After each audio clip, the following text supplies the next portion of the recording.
Bonjour, aujourd'hui je vais vous présenter le dernier livre d'Olivier Bourdeau, Florida. Je vous rappelle que c'est lui l'auteur, c'était son premier roman qui avait eu énormément de succès en entendant Bojangles.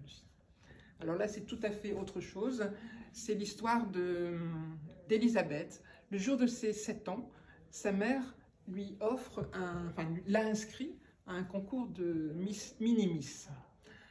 Alors, bon, Elisabeth y va sans problème, et elle gagne. Alors sa mère, très contente, elle va renouveler l'expérience. Et alors commencent des années de répétition, de concours, de préparation, de remplacer la petite Florida en mini-miss. Mais un jour, Elisabeth, alias Florida, va se rebeller et va tout arrêter. Elle ne voudra plus en faire, et sa mère, au grand désespoir de sa mère.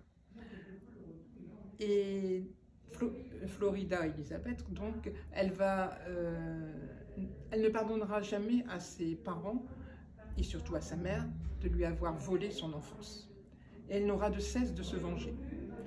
Et sa vengeance, elle va utiliser son corps, puisque dès le début, c'est son corps qui était en avant. Elle va utiliser son corps et jusqu'à une certaine limite très loin, et elle va s'y perdre. Sa vengeance, elle va être enfermée dans cette vengeance.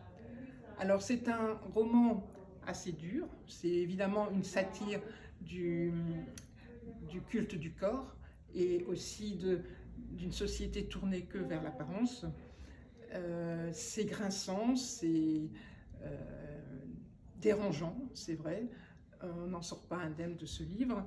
Il y a un peu d'humour, plutôt l'humour noir d'Olivier Bourdeau, mais ça nous fait réfléchir.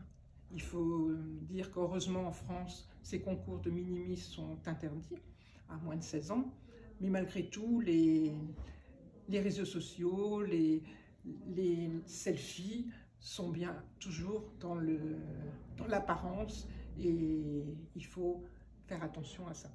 Donc je trouve que c'est vraiment un roman à lire et très intéressant.